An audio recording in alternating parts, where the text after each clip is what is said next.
It's a whole new world. And that's all I'm going to say because I don't want Disney to sue me on the Carbuncle Chronicle.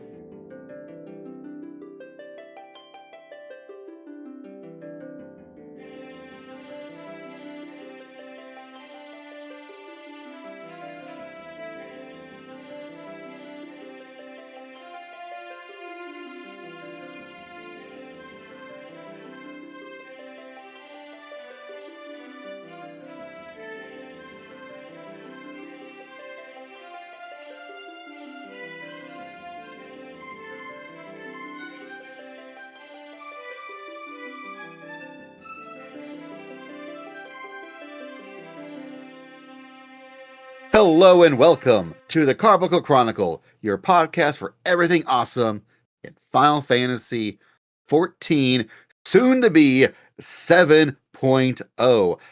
I'm Basil, and I portray a soon to be beauteous Lalafell summoner, 4K Ritus K. I'm Anna. I play a Lalafell back to dancer named Cormia Ritus K. Oh, hi. I'm Tobias. I'm currently playing a hero warrior named Clive Rossfield. I just started Final Fantasy XVI literally last night. I've been playing that. Still pretty early on, but usually I'm a Nanawai Silvestri, a Lalafellan, mostly paladin currently. I'm Umi. I play what is my name? I'm currently taking a break, but I'm still very excited about this. I used to be Umeto. I think I changed it. It's Umi-A. Oh, that's right. I'm Umi-A de la Lune. I am presently a Lalafell. When I come back and I start playing again, I'm going to go back to being Bun Boy, and I am currently a Reaper. Although my heart will always be a white mage, therefore black as night as a black mage. We saw so many black mage I will not move shirts at FanFest. I was waiting to see the shirt that you sell, but sadly did not see any of them. But I saw so many of the same. It had ley lines with a black mage symbol. It just said, "I'm not moving." Yeah.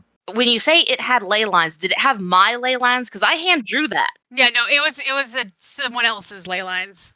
Okay, well, my shirt was on Redbubble, and Redbubble has since gone weird, and I have stopped seeing it be sold. I think because I'm not paying them to sell it for me, so I'm not surprised that my ley lines have fallen out of favor. But it was nice while it lasted. We should get you on TeePublic just because I think TeePublic is still not, even though it's technically owned by Redbubble, they're not acting like Redbubble, so people are still buying shirts there. Well, I've noticed a lot of the people who do independent designs have kind of moved their workshops from Redbubble to TeePublic.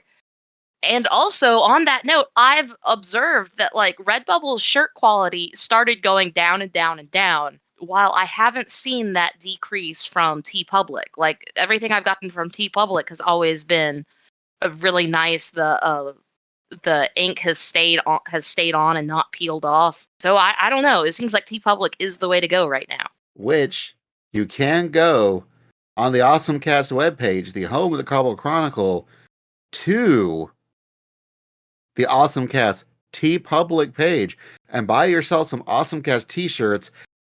So by this point, this episode goes up, I probably should figure out some Carbuncle Chronicle shirts to go up there as well, especially now that Umi has done the really, really dope Carbuncle art that we can now adorn things with.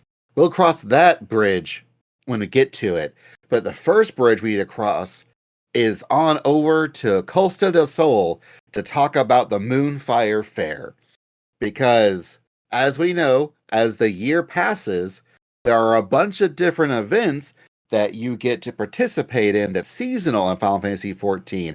In fact, we did a whole episode about it last year with our seasonal event primer. If you recall, the Moonfire Fair is my favorite event.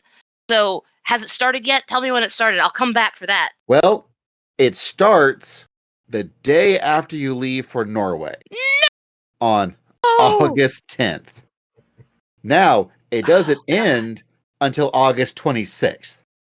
Okay. So you'll be back in time to do it. Right. Oh, good. I was worried. Yeah, no, you'll still have a chance. Go find a net cafe. Yeah, I was worried I was going to have to find take my laptop to Norway with me, find a net cafe, and log in Norway. Although I do wonder how many people in Norway play. Like if I walked around wearing Final Fantasy merch, if people would Possibly. be nice to me. I will also say Basil mentioned our seasonal event primer episode. That is actually the pinned video on our new YouTube page that you should go and subscribe to. And ring the bell and all the things you do for YouTube pages.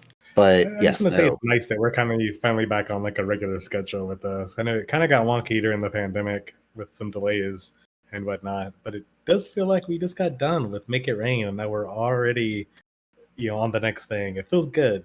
It feels good to go straight from one to the other. Yeah. So, yeah, starts in Limbs of Laminsa, Upper Decks, where you start the quest. And we're going to talk to King JJ. What? The quest giver is Mayaru Moyaru, which is why... Oh, he's voiced by the guy who also voices... No, his name is Mayaru Moyaru, and it just, when you look at it, our anime brands go to Mamoru Miyano. Oh, The okay. thing. Yeah, because I was trying to follow that, and I was like, what? Okay, I know... There were several logic leaps there that I didn't quite catch. Yeah. I was hoping that it meant the Zombieland Saga guy. We're finally getting a crossover with Zombieland Saga, but unfortunately no. It's Power Rangers again. It's Super Sentai. Yay! We're actually getting our Super Sentai suits. Oh, it looks so good, man. It does. Well, that's good, because we kind of did that Super Sentai thing one year, and then we've never touched back on it. So I'm glad that we're doing that. I do kind of wish that the suit was... I kind of wish the suit was like separate top and bottom instead of being combined to one. But, we're getting it one way or another, which is what matters. And it's a really, really detailed suit. Mm-hmm. So I can also understand why they just made it a one piece. And, well, I mean, technically it is two pieces because the helmet is separate from the body. Oh but, my gosh, that's such a good looking helmet. And just wait, because at some point in the not so distant future, you can put 2 dyes on it. Maybe. But we'll talk about that later. And more importantly, spoilers. More importantly, that helmet works for all races because they did include models that features bunny ears or Rothgar ears. So, like, anyone can wear this outfit fully. You don't have to worry about it. It's what they should be doing for all head items. But anyways, yeah, Moonfire Fair, August 10th through August 26th. So it lasts for 26 days. Or is it 16 days? 16 days. So that way, don't worry. It usually lasts 2 weeks, and then Rising starts immediately the day after Moonfire ends and goes for a week, I think. So, yeah, so soon as you get back from Norway, Umi, you're just going to have to finally jump back into 14. Yeah. Yep. It sounds like I will. And I've got lots of story to do. So that should keep me... That's good stuff. And, oh man, the Hildebrand, you are... This current set of Hildebrand quests is peak Hildebrand. Like, it is the best it's ever been. Oh gosh, yeah, it's been so good. The Hildebrand lore, it is pretty intense. But speaking of lore, recently several of us went to FanFest where they unveiled the new trailer for the new expansion, which includes new lore, but the expansion is called Dawntrail. So with that, we'll be right back.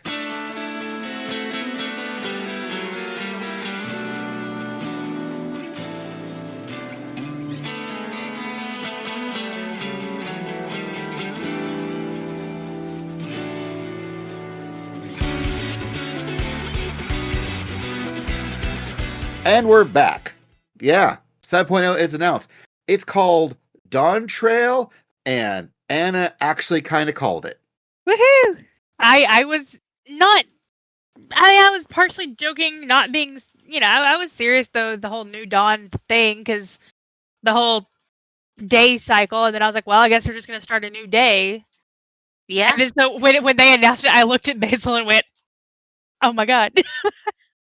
Yeah, I remember that from the last FanFest. Is they were explaining that the whole thing had been like a day cycle. We started in the morning with A Realm Reborn, and then we went on to noon, and then it was evening, and last one was like the dusk of night. So it makes sense that this one had a dawn theme to it.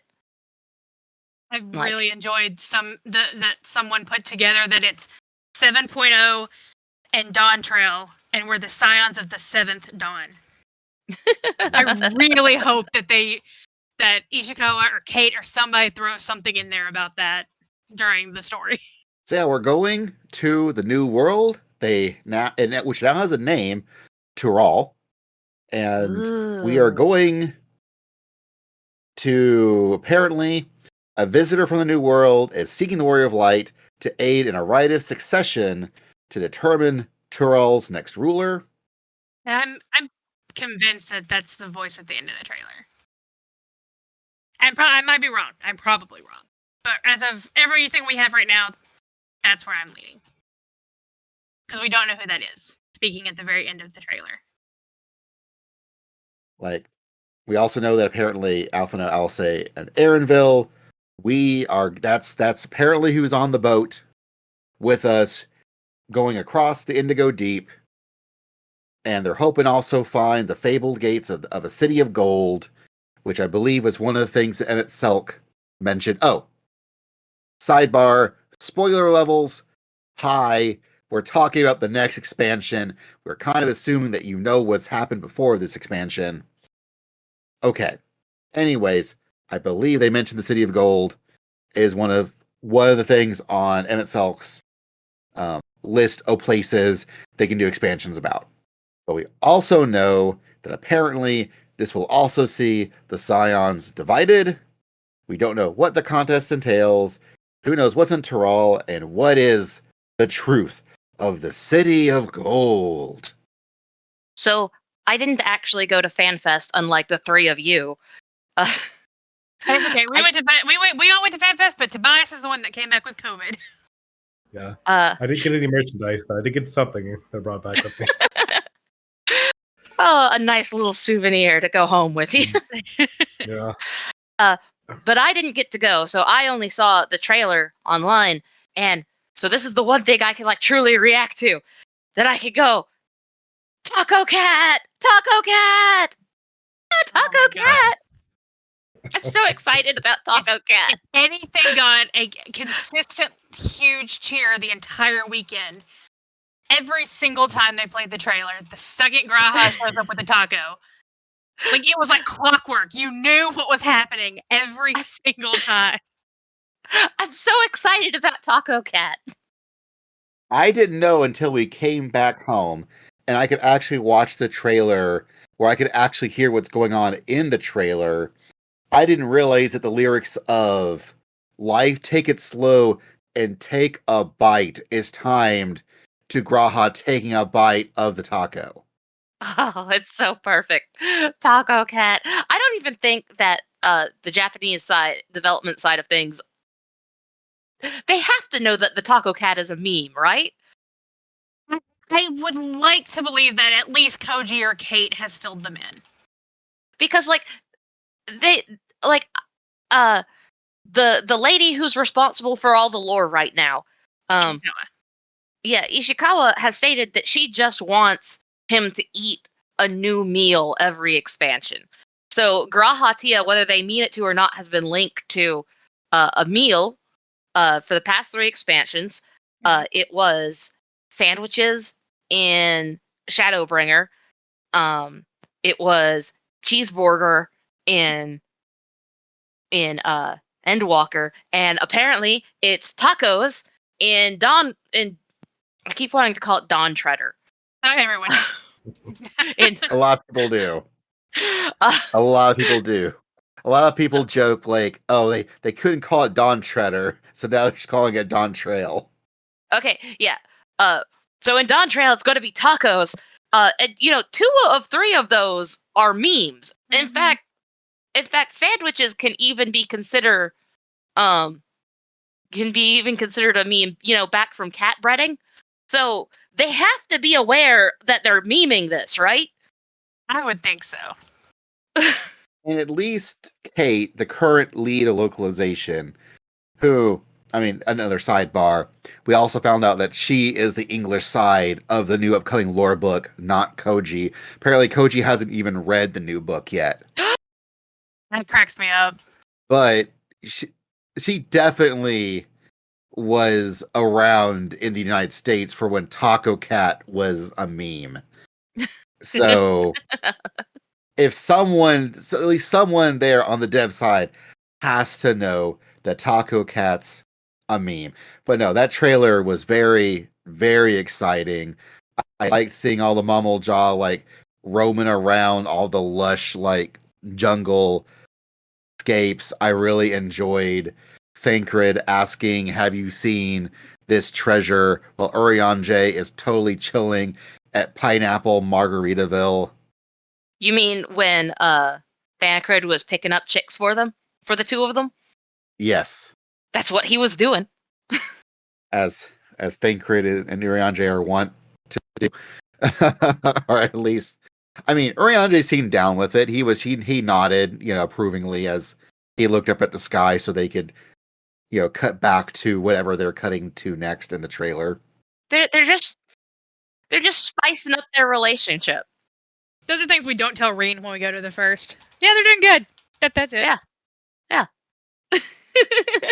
You don't need to know what your dads are getting up to.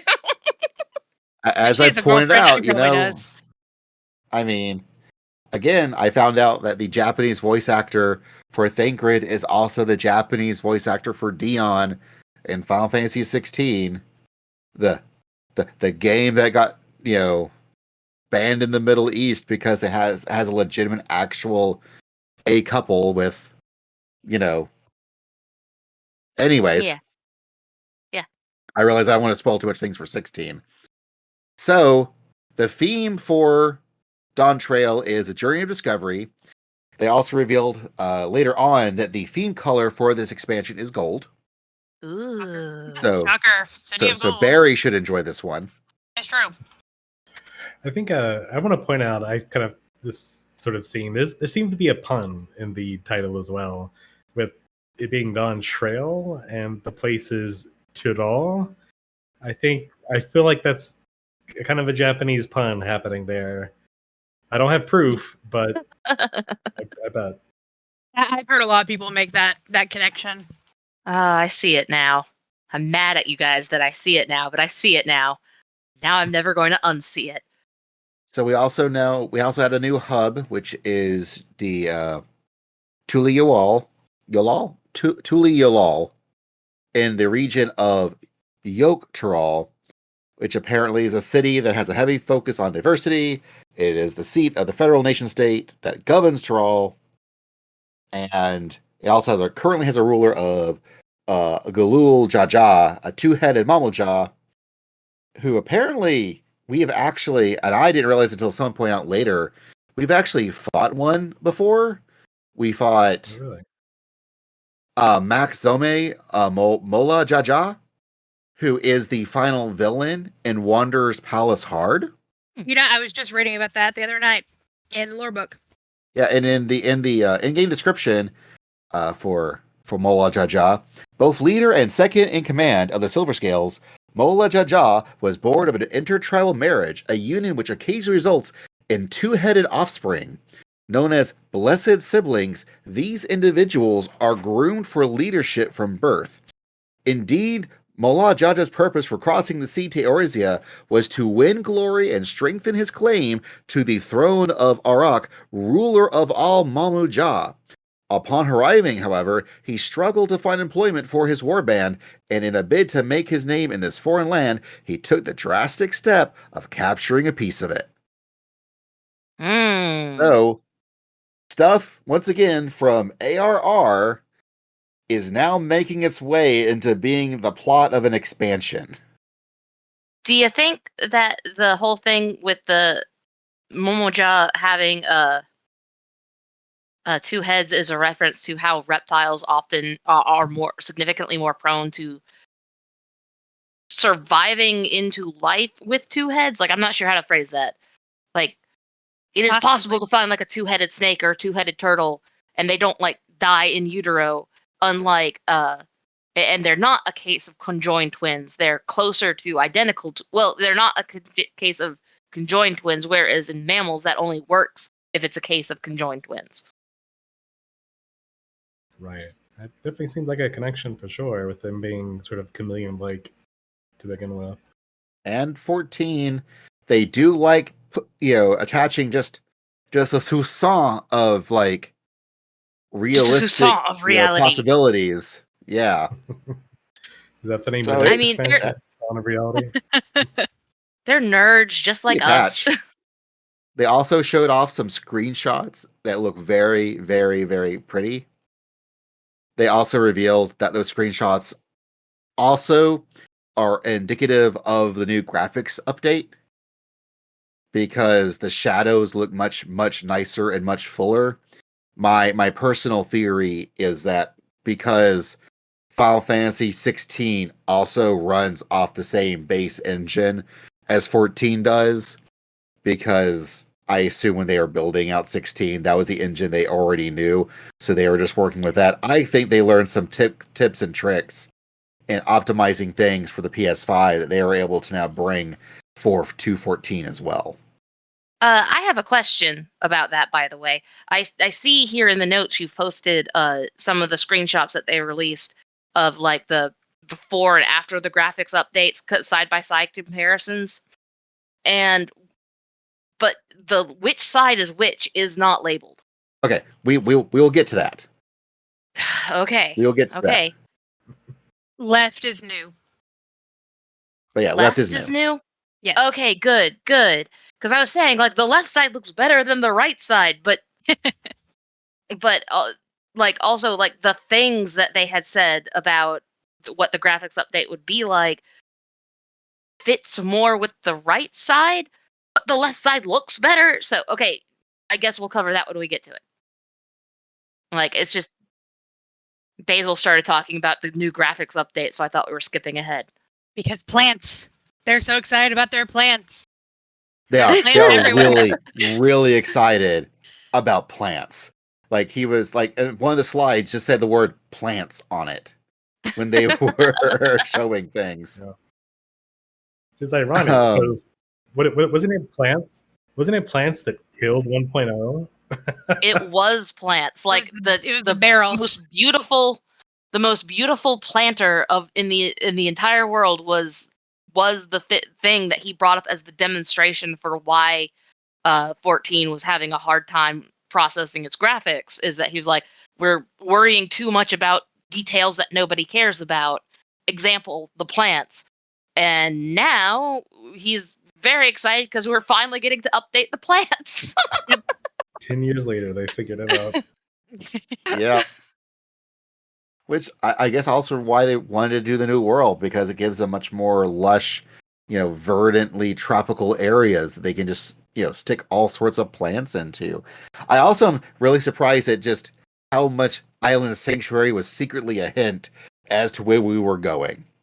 Like, they kept going, like, island getaway. Yeah, man, just kick back and enjoy your island. Where he kept bringing up the theme of essentially a summer vacation is sort of what you're going for. Yeah, this whole expansion is the beach episode. Huh. Interesting. You guys had also mentioned when you came home that it's also it's starting new things. Like, I asked you, where could we possibly go from here? Because we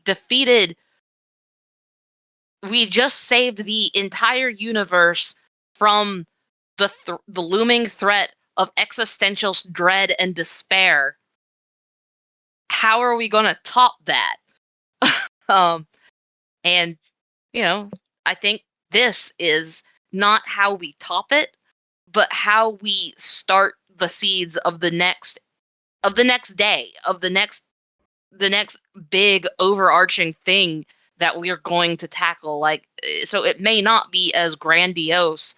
It may not be as grandiose. It may not have as cosmic reaching effects, but it's where we're starting to build up to another one of those. Look, we may not have nihilism defeating soup, but we're going to have tacos. I know that a lot of people are expecting with the 6.x story for it to, like, Mericidia has been the next sort of obvious place to go, but I'm glad that they didn't go straight to that and ramp up to another big saga. I'm glad that we're taking a break, and whatever happens in 6.5, I'm glad that they're gonna like put that on the back burner a bit while we do something else. And I was talking with Anna at dinner tonight. I'm really hoping. I was thinking Mericidia before FanFest. I also had mentioned New World as another possibility. But now that I know that we're getting Tural, we're getting a New World, I kind of just want this expansion to be in the New World. Mm-hmm. I kind of don't want to go to Mericidia. The one thing I really was unhappy with about Stormblood was the fact that they gave us a whole other continent authored, and we didn't go through nearly enough of it. We had to split our time between there and Alamigo, and I don't want the same thing to happen to Tural. I want to really get the chance to explore and encompass all of Tural. I don't want to have to be like, all right, we're in Tural. Now we're in Mericidia. Now here, no. I want to go to Tural. They showed off a couple of areas, Urkapacha and Yaktiel. Like, one was like this big mountainous region, one was like this big old forest. And those look really cool places, and I want to see more really cool places in Tural. I don't want that just to be it. So, kind of following along on that note, so in 1.0 and A Realm Reborn, we have basically the whole continent of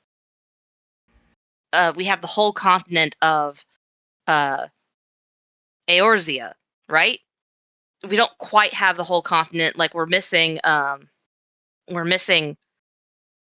places that came in Stormblood. Alamigo, we're missing Alamigo. Right.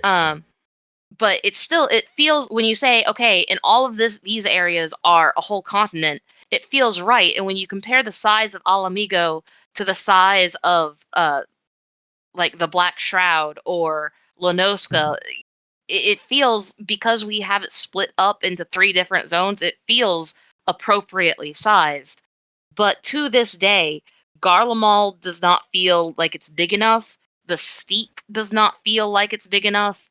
Fortunately, the hinterlands feel like not the hinterlands. What are they called? you mean Dravania? Yeah, Dravonia feels right. Dravonia feels like that is big enough because it's an extension of Korthus.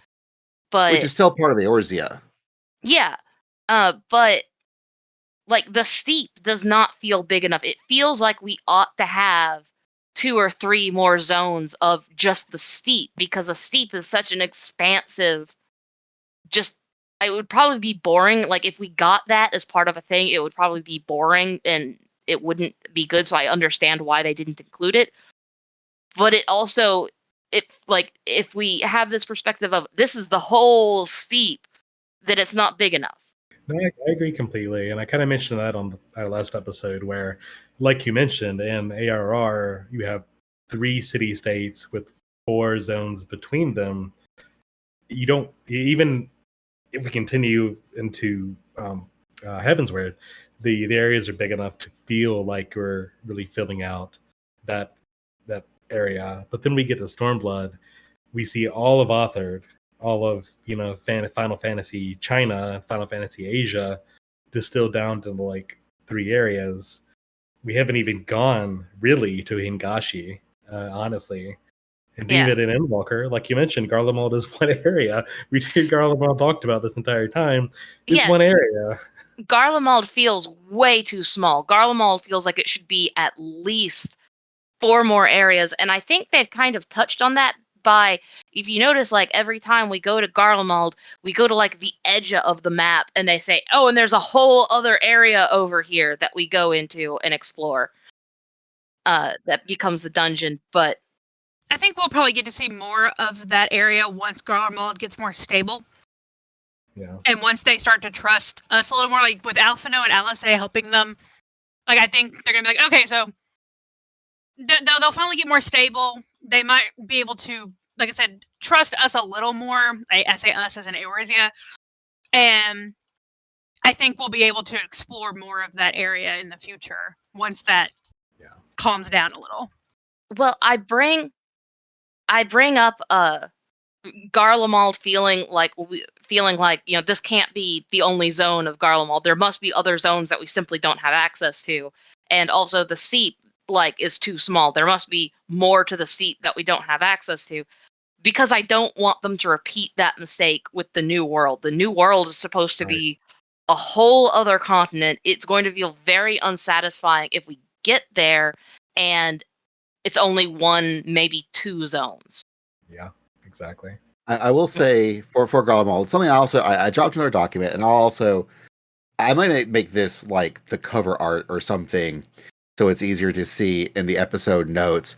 But they also revealed a new map, and while they're doing this keynote presentation, where we see at least a decent chunk of Tural, but there are clouds that are clearly covering the bottom half of the continent of Tural we're going to, which is the southern continent, and there's clearly a northern continent above it.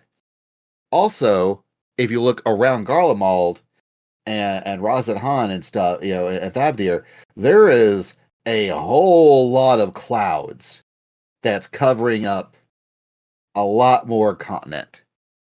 So they have also shown like there is a whole lot more stuff that we could go to in the future. So, but again, I really hope that what this means is that we get to really explore Tural, and we do not feel that it gets, we don't lose out. Yeah. What we're currently losing out on, because pretty soon after this, they revealed that one of the tribes that we'll see in Dawntrail is the Pelu Pelu, which is actually a reference to a race that's in Final Fantasy X. He then immediately goes, no Blitzball. Yay.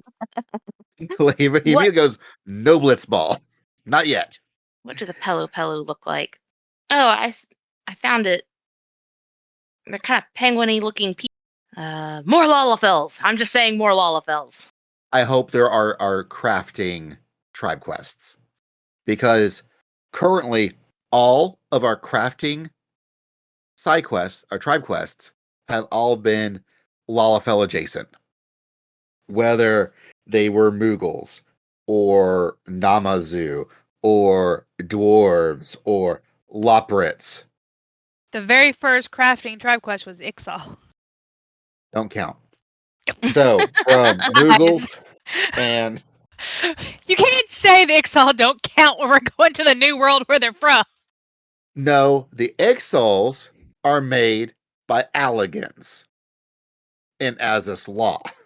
Like, no, the Ixals come from Azys Law. They were made in the whole plot of the Ixal quest. They wanted to go up to the magical island in the sky where they come from, and that was Azys Law. Yeah, we know that. That's not disputed. What our point is that they are the crafting tribe in 2.0. Sure. My theory stands. Graphics updates. Okay, moving on. I'm just offended that Basil compared Lalafell to Namazu. How dare you? Oh no. Namazu are just stupid catfish Lalafells. I love Namazu. But in what Umi was saying, they did say that there's an area in Tural that we'll be going to that the people there are of the smallest stature and largest stature. Mm-hmm. So I'm hoping, assuming maybe that is like Lalafell and like Rose or Rothgars, or think of the smallest race we have and the largest race we have. Gosh, Right. who is larger, the Rothgar or the Rogadin? Rogadin, I think. I'm not sure. Rothgar can be big, but they're also kind of hunched over. But like Rogadins are they're just big, beefy boys. Okay, so Rogadins are still tall the biggest. ladies. Yeah, I think Rogadins are still the biggest. Okay. Right, so continuing on. Yeah, so now is where they really start showing off the graphics updates.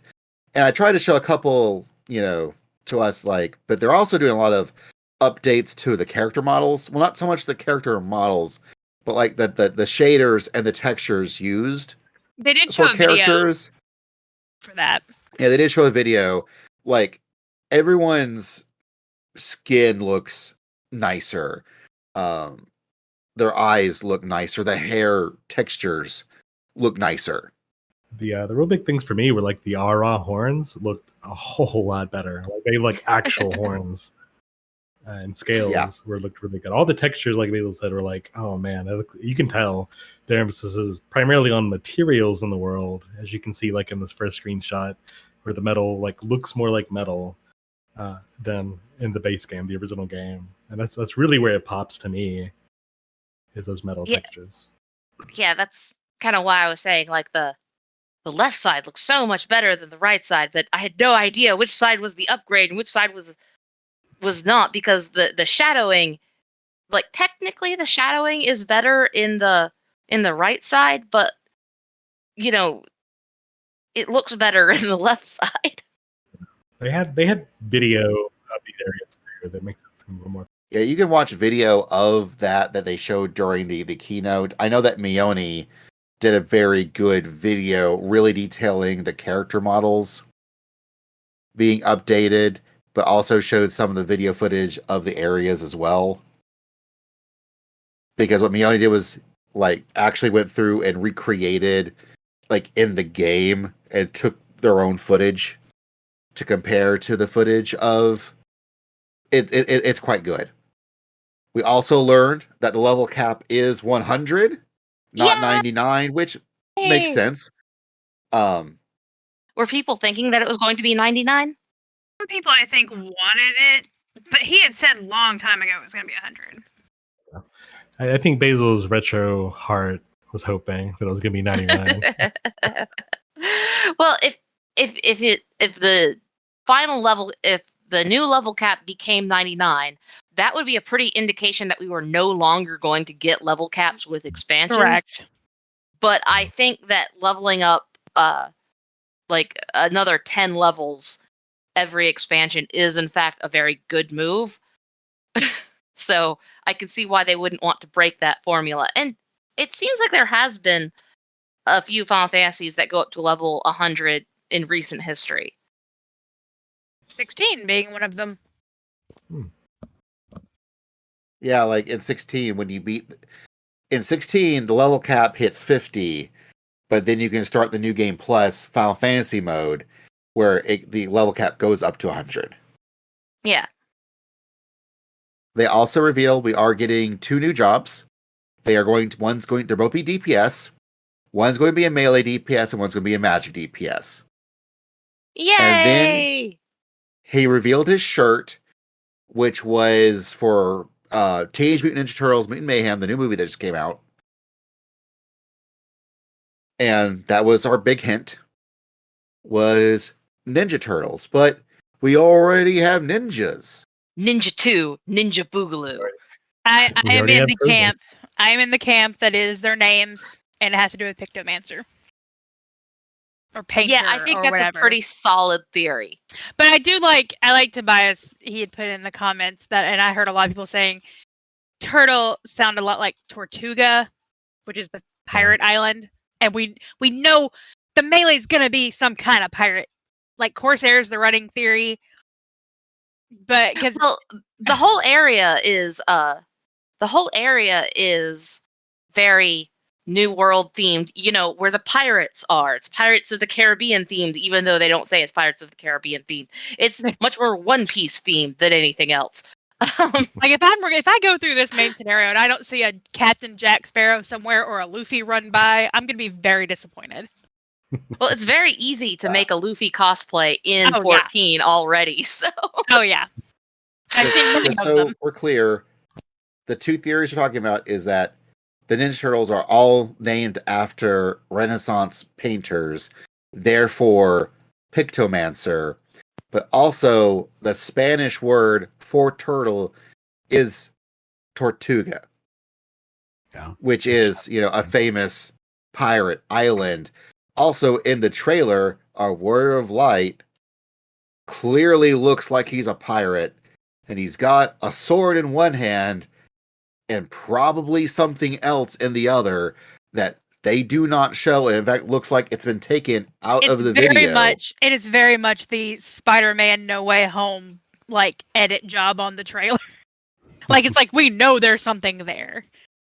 Well, I think that both of those theories are correct. That's my theory. I really like those two ideas, but I do want to, before I settle on going, oh yeah, that's it for sure, I want to say, yeah, I like those two theories, and I would be very happy with those two results. So we'll see, though, what they actually come out with. Like they haven't announced anything. He's just given us the hint.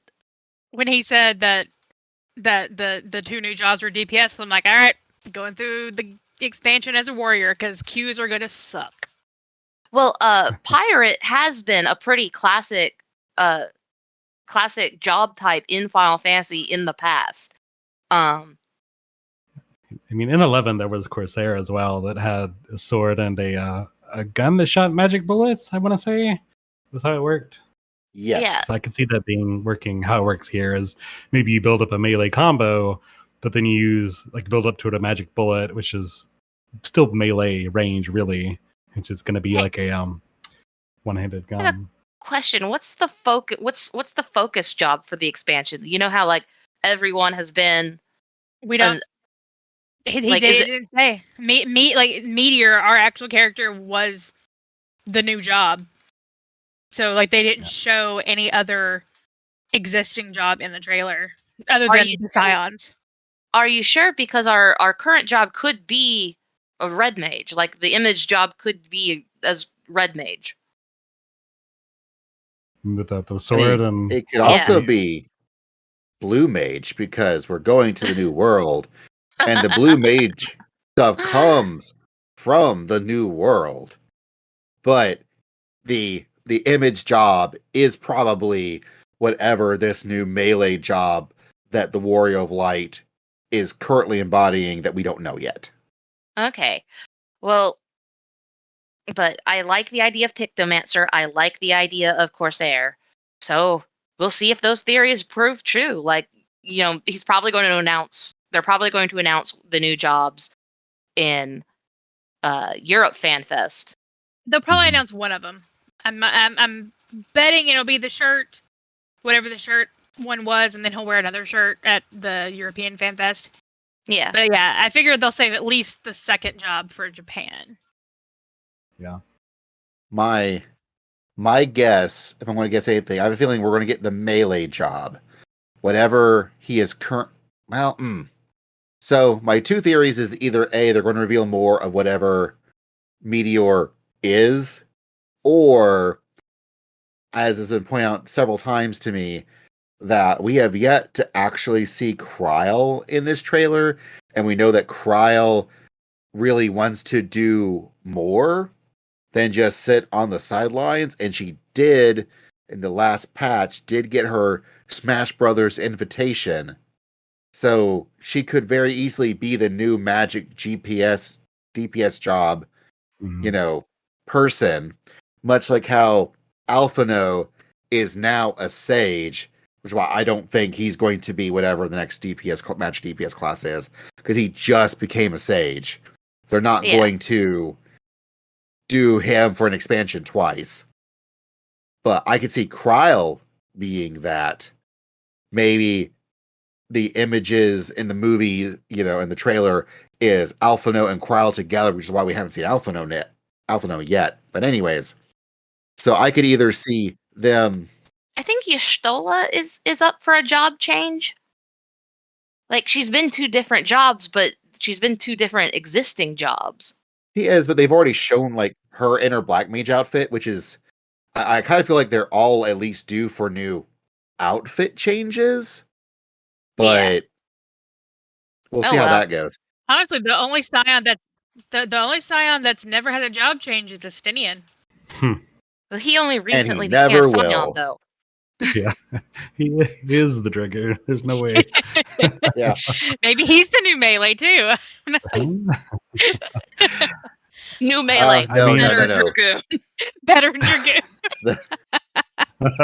Dragoon 2. No, the new Dragoon melee. The new melee is clearly probably going to share gear of Ninja, which is why I really hope it's Pirate or Corsair or Swashbuckler or whatever. So that way, the battle for loot is Pirates versus Ninjas.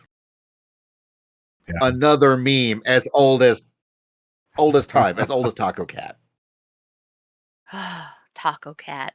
Oh, it makes me so happy. Okay, so one thing I really want in this expansion, and I'm disappointed in all three of you for never mentioning this to Yoshi P or to adorable girl who kept crying. We never got. No, okay, I will say, I was about to say we never got close enough. I did accidentally scare Ishikawa at the orchestra concert because she came up and I said hi to her, and I know I scared her. And that is the one time I could have said something, and I'm so, because Basil said afterwards, Umi is going to be so mad at you. You were that close to her and didn't say anything. I'm like, I know. Yes, I'm mad at all three of you because you were all three charged with this task of telling them how much I love. How much? So much.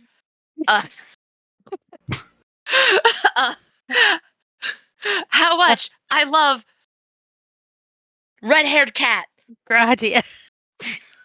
I mean, I tried, but he just kept eating that taco. He wasn't paying any attention to me. You were all three responsible for telling them how much I loved Garahatia, because it can't happen again. I can't be so close to Garahatia possibly maybe dying and have him not know.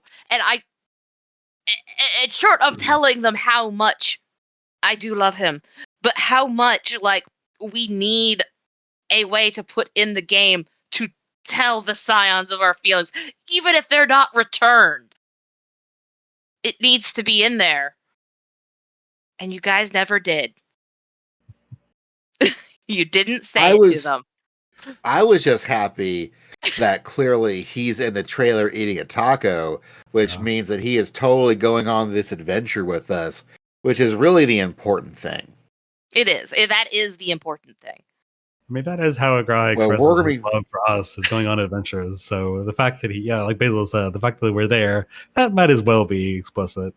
He also does it with food too. So eating the taco, you know. Oh, we know. We know. And among the things we know, there will be new threats to encounter, including probably is a trial, which is Valley Garmanda, which is a summon we first saw in Final Fantasy VI. Which I didn't realize it because when we first meet them, they're covered in ice. It's that very first Esper that Terra encounters at Narsh. Yeah. One day I'll play. With them being a summon, being a primal, that kind of, I don't know, maybe not as an answer to a question, maybe ask the question even harder. Like, what are we really done with primals and icons in this game? And apparently not. If the first thing we've seen is one. I mean, we also don't know how it. Like, it reminds me of Quetzalcoatl, like actual Quetzalcoatl. Mm-hmm. Yeah, I thought that's what it was until they announced the name. Yeah. We've also technically fought Quetzalcoatl. Yes. Well, we technically have. So, but, Quetzalcoatl fits with the New World theme, but I guess if they're like, we already used Quetzalcoatl, it has to be something else. But this is better Quetzalcoatl. Quetzalcoatl 2, if you will. Just twos all the way around. They also point out that we are not done with variant dungeons, which I thought was exciting. I loved variant dungeons. I'm going through Mount Rockon now, and I've done, I think, 9 of the paths. I really like it. It's a lot of fun. Mm-hmm. So yeah, of course, we're getting new dungeons. We're also getting new variants. Of course, new Alliance raid and new 8-person raid. They've also mentioned that the next Alliance raid will feel even more Final Fantasy-ish than the current Alliance raid, which is pretty Final Fantasy. So I kind of wonder if that means that the next Alliance raid will be a crossover with some other Final Fantasy, because I feel that's the only way to make it even more Final Fantasy-ish. I wonder if that's why they haven't announced if this is why they haven't announced a crossover event with Final Fantasy XVI, because we know that Yoshi P really knows the director of Final Fantasy XVI, like, just really, really well. Like, they've been together for a long time. He did say that they would be announcing it. Yeah. Oh, he knows the producer? What did I say? Director. Technically, 16's director was the assistant director underneath Naoki Yoshida for ARR and Heavensward, which means he does actually know the director very well for a very long time. But the producer it's the producer that I meant. Yeah, they've known each other for basically their whole lives. So, it'd be really silly if we didn't have any sort of 16 crossover. But maybe the reason they haven't announced it yet is because it's not going to come to us in the form of an event, but in the form of the new raid. So sort of like how we revisited Ivalice and the Final Fantasy Tactics universe in the that was Stormblood raids, right? Yeah, that right. Ivalice and Final Fantasy. Yeah, the Crystal Tower series was very reminiscent of Final Fantasy III. Yeah. I kind of wonder if what would be the most Final Fantasy-ish than perhaps us fighting the 4 fiends from Final Fantasy I. Oh, that would be so much fun. I would love that so much. But my theory is that it's going to be 16. It's going to be very 16 related. I don't think so. He said, I have a feeling at Europe is when we'll get the announcement for the 16 crossover. I expect it to be very similar to the 15 crossover. Like, we're going to have an Ifrit fight. Missed a most exciting answer, but we've already seen FF10 people in here. This is going to be very, I don't know, very I would say Islandic, but that's not a word. Very Pacific, I guess. I kind of feel like we're going to see more FF10, so that could possibly be related. The Alliance raid's going to be Blitzball. Like, we're not going to get the actual Blitzball game, but one of the There'll be a fight. So it's going to be Ozma 2 with a giant Blitzball. Exactly. They also mentioned that PvP will, of course, Crystalline Conflict and Frontlines will see updates, which makes sense. But more importantly, they said that we're going to get new, quote, expansion lifestyle content in the same vein as Island Sanctuary. So, I have no idea what that means, but I'm very excited for it. Yeah. And then they also followed up with possibly the biggest announcement for most people, especially in the space of FanFest, which is the ability to dye things 2 colors. Every time you do that, you cut out. Your mic cuts it out. Like, yeah, take care of 2 it. dyes per earpiece. Like, that was the exact reaction. The 2 dyes got probably the biggest cheer next to Taco Cat and Alliance Raid eye level the entire weekend. You guys don't understand. You don't understand how many times I'm putting together an outfit. Oh, I do. And it looks so good, except that, the side details in this outfit are in this kind of brown leather, and the details in this other piece are a different kind of brown leather. And it's like, no, just let Oh me yeah. fix it. We actually talked about this with Alex Fraioli in our 6.4 episode. Did we?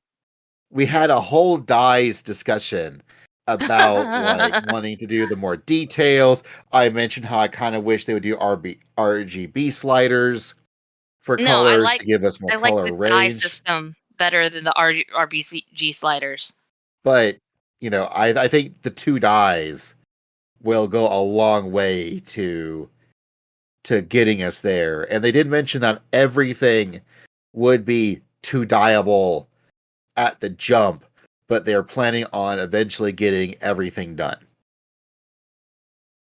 Yeah, he said they were going to And work on then- the new stuff and the very beginning equipment, but they'll sort of meet in the middle as they update over time. He's very insistent to tell people that it would not be done on day one, but they're working on it slowly. And then came Basil's favorite announcement of the whole That's thing. like glasses and summoner horn. Glasses and summoner horn. That's right. I'll be wearing eyeglasses alongside my summoner horn. As an actual thing. They even thought ahead and made sure that the screenshot they used for it was a summoner with the summoner horn wearing glasses. Well, those are mostly the people who want to be able to wear both, because I don't think anybody else is as troubled by it as the summoners are. Like, for me and my black mage, my blindfold covers my eyes, so I don't need to wear glasses.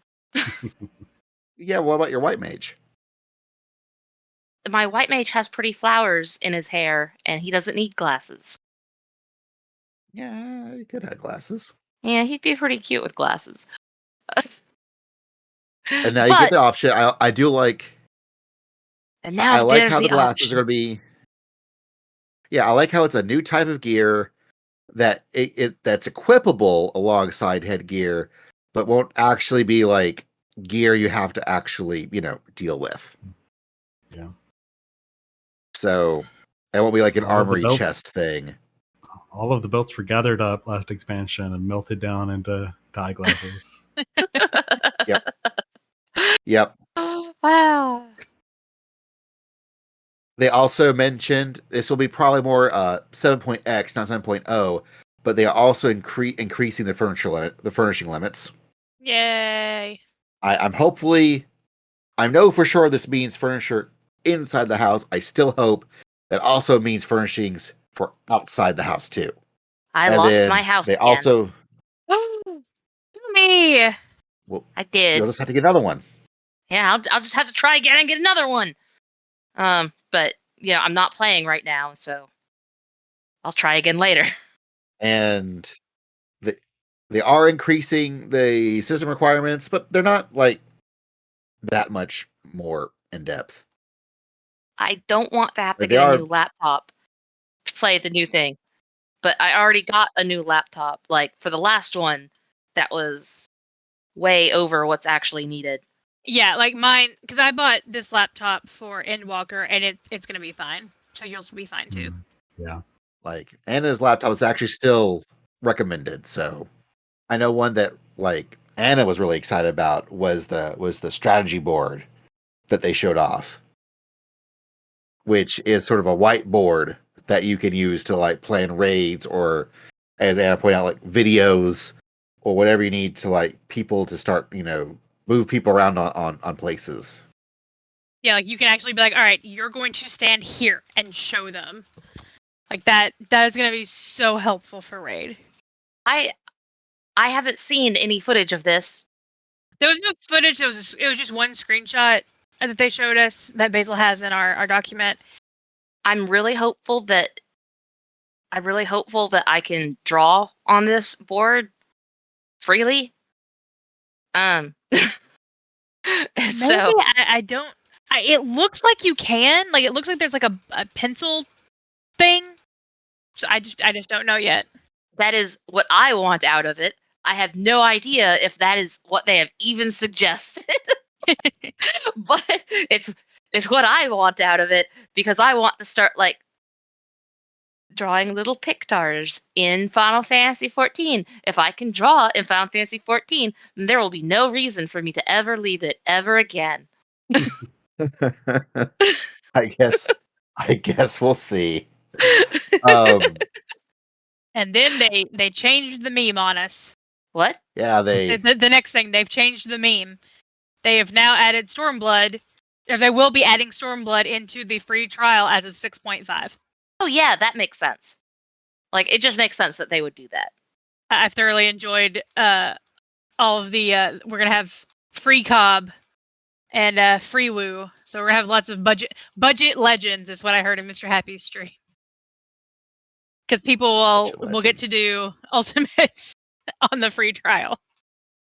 Well, the real budget legends are the Fall Guys. Oh my gosh, the collaboration we were not expecting.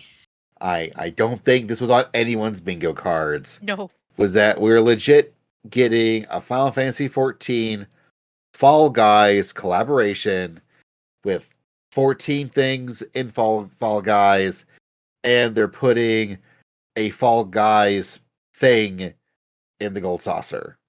And we're getting this collab before Dawntrail.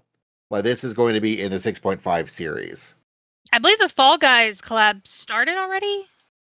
Was it like then August 2nd maybe is when theirs started, and then we're getting ours in 6.5x. I'm just mad I gotta play this stupid game. I need to look and see. I don't remember. August 22nd. 22nd. Okay, I was 20 days off. Oh, you were digit off. Okay, Yeah. cool. Man, I don't want to play. Oh this yeah, I stupid guess. game again, but I'm certainly going to. I've never played Fall Guys. I am too old. It looks fun, like because it's very much looks like an obstacle course. I think it'll be fun in the Gold Saucer. It's gonna be as frustrating as PvP is for me. I'm going to be cursing up a storm probably as I do it, but I think it'll be fun. I love obstacle course type things, so I think that'll be fun to do. Yeah.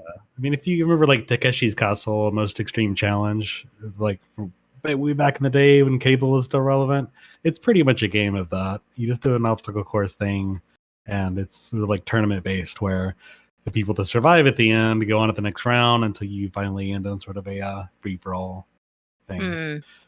And if you win, you get a crown, and you trade in those crowns for your wins for stuff. Or I don't know. I think they moved on to like a microtransaction method sometime a year ago. It kind of pissed people off a bit. I don't know. I'm gonna play it though. I need to get the Alphino and Alizé outfits. And I kind of want to download it and play it because Basil said it was free, so I may look into that this week. Yeah, it's an epic game now, though. It's ran by the house. I know the White Mage outfits. They're all so cute, and you can do the Manderville pose. And then the other thing I don't think was on anyone's bingo card, or maybe some people's, was they announced they had a guest. I was so they started off the keynote with the new CEO of Square Enix on stage, and he talked about how much he enjoys Final Fantasy XIV because he does play. And I thought, okay, well, he's showing off now. Well, now they'll have a chance to bring him back later in a new outfit that will be for the new limited job that they'll announce. No. He was on stage, but what they brought on stage was the guy in charge of Xbox, Phil Spencer, to announce that they are planning on doing an open beta for Final Fantasy XIV on the Xbox Series X and S. The open beta starts at patch 6.5x with an actual for real release in spring of 2024 before Dawntrail officially hits. And then they brought up, the CEO Square and Phil and Yoshida. They made them all shake hands and then promise to never leave each other ever again. So maybe that means that we'll get further Square Enix games on Xbox. And Phil Spencer did not bother to wear a Beastmaster outfit so they could announce Beastmaster as a new limited job. Phil Spencer, have the strength of your convictions to wear stupid outfits so we can get more things to do in this game. Look, that guy was not all there anyway. So I think we were good with what we got. No, well, for example, Final Fantasy, the 7 remake series so far have all been exclusive console-wise to PlayStation. Final Fantasy XVI is currently exclusive to PlayStation. Microsoft is still so embroiled trying to buy Activision Blizzard King that they ain't got time for Square Enix. And I think Square Enix is currently enjoying, being wooed by whomever. So I don't think this is a sign that Square Enix is going to be bought or anything. Although I remember, I was joking no, CEO of Square Enix, run away. Phil's hungry. He'll eat you. Run away. But he's clearly high. He's going to have the munchies. Anyways, but I do think this means that there will be more Square Enix games that also are just now actual multi-platform again. Okay, well, multi-platform is good. I mean, I don't think that they're actually. I don't think this means anything. Honestly, I think it's interesting to read that. I think it really is just, hey, we have a live service game, literally the one pillar holding our company afloat. It behooves us to put it on as many platforms as we can. And hey, the Xbox is really damn close to a PC. Why not get a whole other market of people? Why not? If it means something in the long run, okay. I don't know. I think it's a little early to really assume that we're getting FF16 on the Xbox series. I don't think that's ever gonna. Well, I don't think that's ever gonna happen. I don't think we're gonna get 16 on the series, but who knows? I think the Xbox guy just happened to be in Vegas at the same time, probably sitting around in some VIP section, while the Japanese people were over there in Vegas and in some VIP section. And they just were like, hey, we're having this convention. Do you want to come and just like hang out with us? And the guy was just so stoned and high that he was like, yeah, sure. And he wasn't even thinking of any of the consequences or anything. Like, I think this has less than like nothing. Oh, I just think I don't see 16 hitting Xbox anytime soon, but I could see them now planning for whenever they make Final Fantasy 17 that they'll plan for it to be like a multi-platform console, much like how Kingdom Hearts 3 was. I think that we're going to end up in another Final Fantasy Crystal Chronicles situation where like Square Enix goes, okay, Nintendo, we'll make something for you. It'll have the words Final Fantasy in the title, but it won't actually be a Final Fantasy game. I think it's good they're going to do something similar for Xbox. Well, I mean, Final Fantasy 15 was on both at the same time. Yeah. Forspoken was on both at the same time. Well, Final Fantasy 15 is also the best-selling Final Fantasy. That can't be true. At least at launch. At launch, it was. At launch, it was the best-selling Final Fantasy. Yeah, fastest-selling Final Fantasy. But it was like it or lump it. I know. But it was also on PS4 and Xbox One. It had a really, really big install base to sell to, so it sold a lot. And I think that SE wants... If I ever get to meet a Square Enix person and they say, have you played any of their games? And I say, oh yeah, I've played all of the 14. I've played all of the Final Fantasy games, except for 15. That'll be the only one I could say I've never played. And I'll say it with pride. I'll say it with the same pride with which people who say they've never played the MMOs say it. Only I'll say it about 14. I'll say it about 15. I only play the real ones. Yeah, I only play the real ones. 11, 14. Well, that don't have cars. Yeah, all the ones that don't have cars as a major central focus of the game. They could be in there somewhere, but you made it a central plot point. But talk about the Xbox. I was just thinking, finishing up the Hildebrand stuff, that I would love a Hildebrand offshoot game. Oh my god, that would be fun. Something like a Tingle's Rosie Rupulan sort of offshoot. Yes! And, if Xbox wanted to throw them a bone, they can have a Hildebrand side quest game for the Xbox Series X. And this also is something that's probably been in the works for a long time. Like, people have been asking for 14 on Xbox since 14 hit PS4. People, well, where's the Xbox One version? And for the longest time, she was like, look, the infrastructure that Microsoft currently has in place will not work for what we want to do, because at the time they were very anti-crossplay. And because that was, before Fortnite. This is way back in the day. Back when we were all in diapers, because we're not horribly old or anything. Like, they were fine. Yeah, back in the day, it was a case of you could be like a console and PC could play with each other, but the idea of PlayStation 4 people playing with Xbox people was a no-go. And then when Xbox was really losing their shirts, they were like, well, maybe we're okay with this. And Sony was winning, and Sony was like, nah, we're good, actually. But with Fortnite, that really changed a lot of things when Fortnite was like, actually, we totally have this all working. They just need to say yes. And Fortnite became such a big phenomenon that suddenly crossplay, they were bigger than Xbox or PlayStation, and they got to say, no, we're doing crossplay. And essentially PlayStation and Xbox had to go, yeah, all right, fine. And then Call of Duty did it, and this game did it, and that game did it. So that really, I think, opened up the gates for 14 eventually. Okay, we were talking about this like way before those other guys even existed.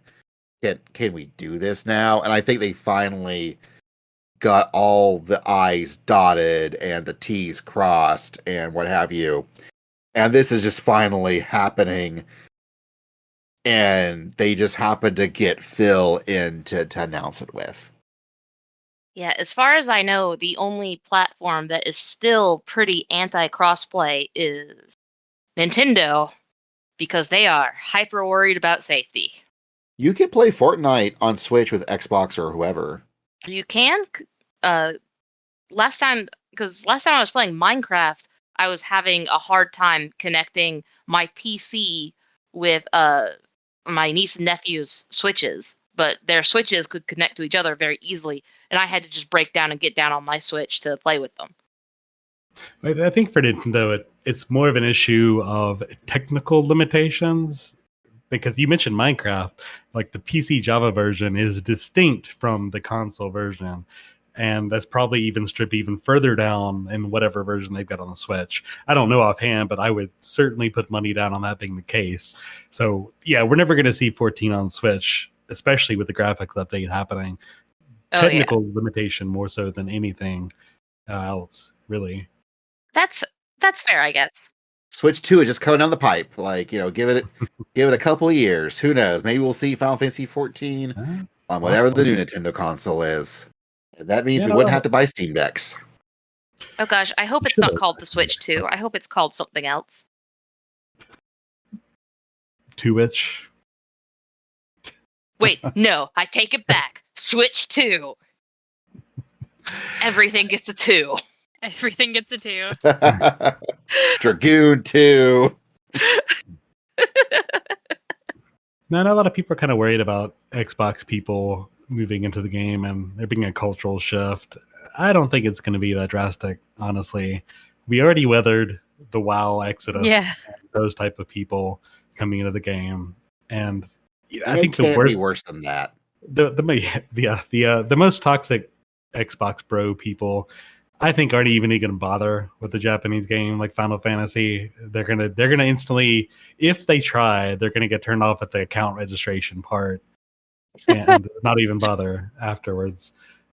But it really can only be for the best. We're gonna get more people show up. The Xbox Series consoles are more than capable of running this game. I'm sure even after the graphics update. So it really can only help grow the player base even further, which I mean could be a bad thing considering the Endwalker launch. When Dawntrail does come out, we could just not play for a week. And FanFests in the future. I hope this release is not as bad as last release, as far as that goes. Well, I know that they have once again did their best to already build up new server farms and what have you to really put some insulation in there to try and pad the next release. And we haven't had like a big boom like the WoW Exodus to eat that up yet. Well, it wasn't just the WoW Exodus. There was also the problem of like literally there was a chip shortage in the world. Literally there were not enough large capacity servers available at the time because of the pandemic. And also people were playing more and accessing more video games just overall because of the pandemic. So, there was just a perfect storm there for what happened. Yeah. I mean, something weird's gonna happen because, I mean, look, we all know what happened with Raubon Savage, and nothing was weird that year. So yeah, but Shadowbringer had a pretty really smooth. Yeah, Shadowbringers was a really smooth release. Yeah. So I'm hoping for a Shadowbringers type release again. Also, I can now get a Lost Odyssey collaboration on Blue Dragon. So hell yeah, let's get some Mistwalker representation over here. It's all Hironobu Sakaguchi stuff. Come on, let's go. Cool. You get a Fantasian crossover. Right? Yes.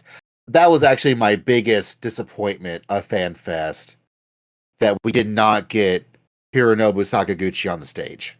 Yeah, that would have been we so got cool. Wait till Phil Japan. Spencer. Wait till Japan. No, of course Japan's going to get it. I know Japan will get it.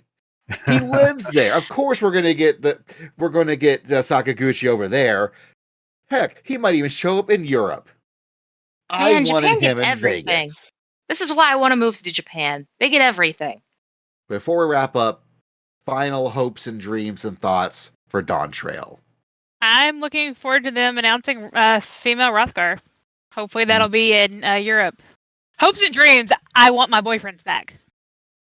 Hopes and dreams, I want to be able to tell Garahatia I love him, even if he doesn't respond back. Hopes and dreams, I hope Tataru fin-bombs me again. I hope that for you too, Tobias. Hey, look. We're talking about partners. I know for sure that Tataru is not done throwing outfits at us. Like that's like as the oceans wide and deep, we're Tataru's cosplay boyfriend. That is a hope and dream that I do have, that I don't know that we've talked about this. This may be part of that lifestyle expansion that they were talking about, that I didn't really understand what that meant, but I was all for it. I would like more new outfits. Like not just like recolors of already existing things, or because with this past patch, they have put in new gear, but they've put it out really slowly. Like one patch gets maybe two new tops and bottoms and everything that you can put on, but that's it. If we got any pure glamour pieces, they were typically just remasters of old gear. Like we didn't get a lot of just new looking cool stuff to wear. And I really would like more of that in this upcoming expansion. Like I would like to go into the expansion and they're actually the day one be like new looking gear that's not just a reskin of old stuff. I mean, I feel like we got a lot. Now, it wasn't day one. It's definitely been progressing through the expansion. I feel like we got a lot of cute outfits because on top of my head, I can think of like the Variant and Criterion outfits. They were not personally my favorites, but like what the first Variant dungeon was the spy family, the spy one. This past one with Rakon was very Kugane, very Far East type outfits. We've gotten a lot of most of the outfits come through like map night, like all those materials that you have to craft. Because we've gotten 3 different pajama sets or 4 different pajama sets. The server sets. There's typically the set that you can there's typically the glamour set that you can craft. That's one of the 2 sets I'm talking about. Is there's typically the set that you can craft, and then there's the set and then there's like the gear set. And they've been releasing it slowly, but like when I was first playing this game, I was super disappointed as I realized that like all the new gear outfits were basically just like a retooling of stuff that already existed in the game, and I could find it somewhere else if I just wanted that look. I think a lot of this is also when we first starts playing an expansion, and a lot of the battle gear you get for leveling up was what were the recolors that Umi's talking about. Not the stuff in the patches, but when you start I've the heard expansion, a lot of people make the same argument. Like I've heard it a lot that people are like, please be something different. Please let this dungeon have new gear and not just reskinned of other things. And yeah, I've heard that a lot from other people too. Yeah, because fashion is in fact the true end game of Final Fantasy XIV, and if we don't get new stuff, the fashion stagnates. Counterpoint, 2 dies. Oh my god, 2 dies! I'm so excited about 2 dies. Like there is that. At least we know. Also, one of the things I'm excited for is that with the graphics update, they're also including more high resolution textures for things that already exist, which will also include outfits. Like one of the first things they showed. There's like a handful of items. Mostly it's stuff with Coral, with kitty print on it. Mostly stuff with kitty print on it that is not dyeable, and I would like to see a dyeable version of it. Which may eventually happen now. I know that when they first showed off the trailers for the graphics update, one of the first things they showed was actually the new current Paladin artifact gear and how much shinier and nicer looking that did. And I didn't think we were going to get real major updates to gear that already existed, but that's what they started with, where even like the new current good looking gear is going to look even better.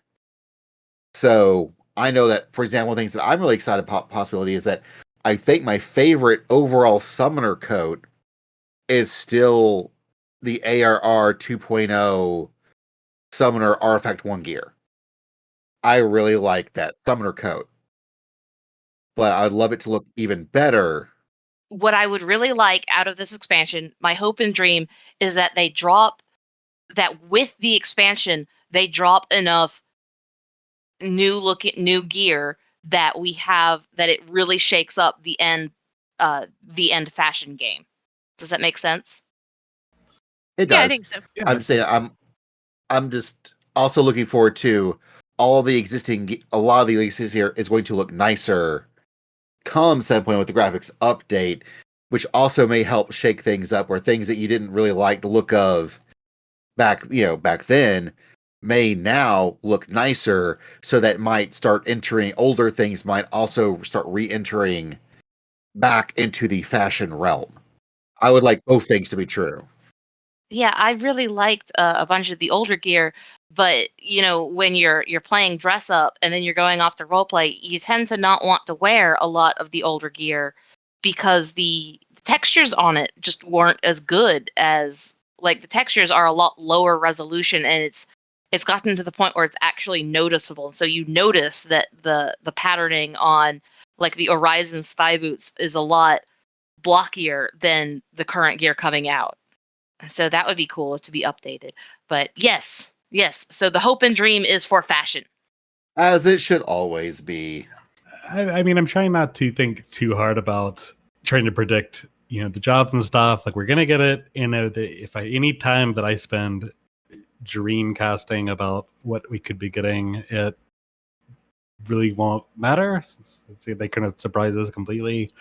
I guess my biggest hope is, like Basil said, let's just focus on Tural. Let's give us a lot of zones in this one area, and let's focus there rather than needing to jet set around the world to solve issues like we did in Endwalker.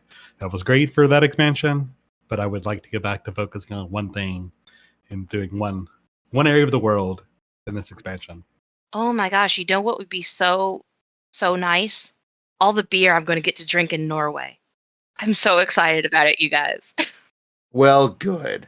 I'm the glad link you're being the excited. fruity drinks. The link being the fruity drinks that I hope that we're going to get to drink in Final Fantasy XIV in the New World, like, Ariane J and his margarita.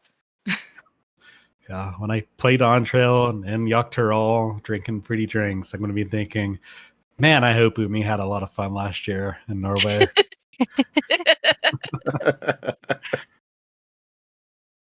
Good. As well, I hope you do. I hope you remember that. Well, I am now. Well, I would point out that we also don't have, we're currently in August,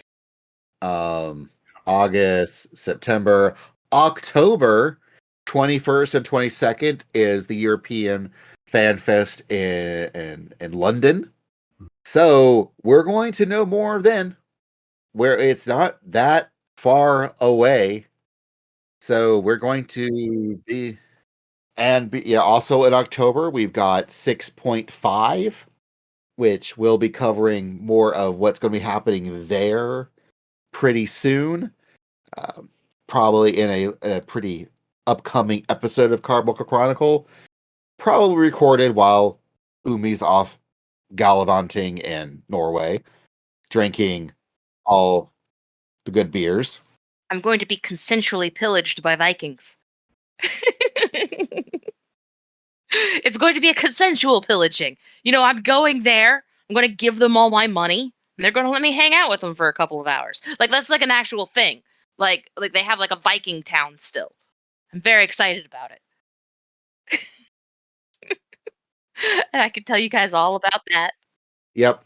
Well, we'll have you back because you have to eventually get back here at some point, hopefully. But I am now being bombarded and attempt to be pillaged by cats. So we need to wrap this up. So thank y'all very much for listening and joining with me on talking about Dawntrail. So thank you to Anna, Umi, and Tobias. Anytime. This episode is an episode of the Carbuncle Chronicle brought to you by the OSMcast, part of the OSMcast family. It is edited by Anna. The theme song was originally for the OSMcast done by DJ Inabito. You can find him at djinabito.com. But the Carbuncle Chronicle theme, arrangement, as you will, was done by Anna. You can find all the OSMcast stuff at awesomecast.com. You can also technically find the Carbuncle Chronicle at carbunclechronicle.com, but spoilers, it just redirects you to the Carbuncle Chronicle page on awesomecast.com. So, we do have a Patreon for the OSMcast where you go give us money, which keeps the light on and lets us do this. We also do have the OSMcast Discord, which also does feature a Final Fantasy XIV channel. So you should definitely come join us there. You can also leave us Apple Podcast reviews or Spotify reviews. The Apple Podcast reviews do require to tell us what maybe you liked about it. Just throw some text in there. Just say, man, we really love the Carbuncle Chronicle. 5 stars. It'd be great. Social media is theoretically still a thing. Maybe. Kind of. I don't know anymore. But if you want to find me on the various social media platforms, it's at its Basil Time. I know that Anna's is Angel Darkfire, but the middle A is missing. Tobias and Umi don't do the social medias anymore, but you can find them on Discord. Yep. Discord's still a thing. Yeah, Hang out on the yeah. Awesome Cast Discord pretty much every Yeah. day, so that might as well be my Twitter now. And then finally, my Twitch is It's Basil Time. I do that occasionally. Now that Anna's finally getting to start her sweet NASA job, that might let me stream more. Also, now that we're home and everything else in the world is not happening at our house. Also, going back to social media things, we have a Carbuncle Chronicle Twitter and the Carbuncle Chronicle YouTube channel that Basil has yet to put into his spiel. Oh yeah, you know what? I should do that. In fact, but yes, no, the Awesome Cast and Carbuncle Chronicle now have their own distinct YouTube channels. You could go, I believe it's youtube.com/at AwesomeCast Podcast and Carbuncle Chronicle are the two channels. Go like, subscribe, ring the bell, do all the YouTube things. And Anna's putting a lot of work into making the videos for those. And they go up only a couple of days after release the podcast. So, okay, I think that is all the things. Yes? I think so. Cool. Then, until next time, never ever forget, you tank the Bone Dragon up north.